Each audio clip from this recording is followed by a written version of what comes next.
You shared with me a lot of information about the history of Tamsui's historical sites. Well, today we will talk about the stories behind these places and their significance. Let's start with Fort San Domingo, the most prominent target in Tamsui. This place has seen a lot of history.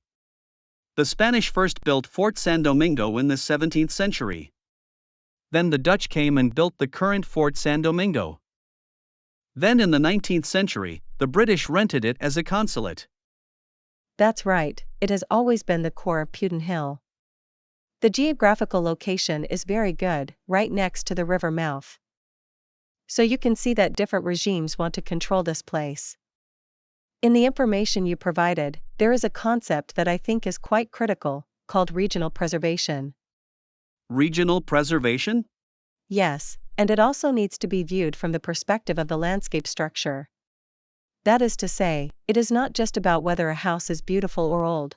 Instead, it needs to be viewed in relation to the mountains next to it, the Tamsui River, and the entire environment.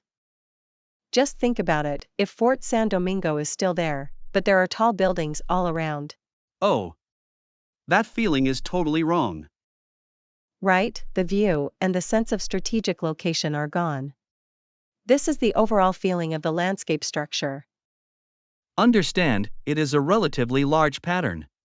In addition to Fort San Domingo, Dr. Macay's influence in Tamsui can be seen everywhere. Yes, Dr. Macay. From the earliest Macay Hospital and Oxford College, to Tamkong High School and the church later. His contribution to Tamsui is really great.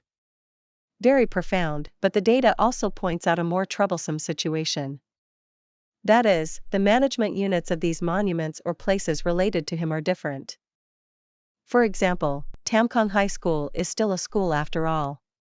Schools have classes and there are campus safety issues.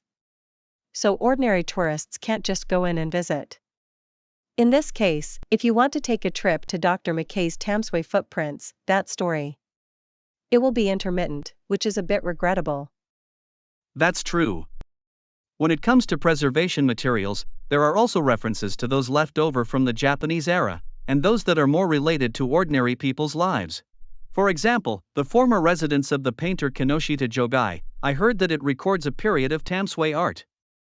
Yes, it seems that there are quite a lot of restoration processes for Kinoshita Jogai's former residence. Oh, yes, this shows that it is really not easy to maintain such old houses. Please click the button below to watch the full video.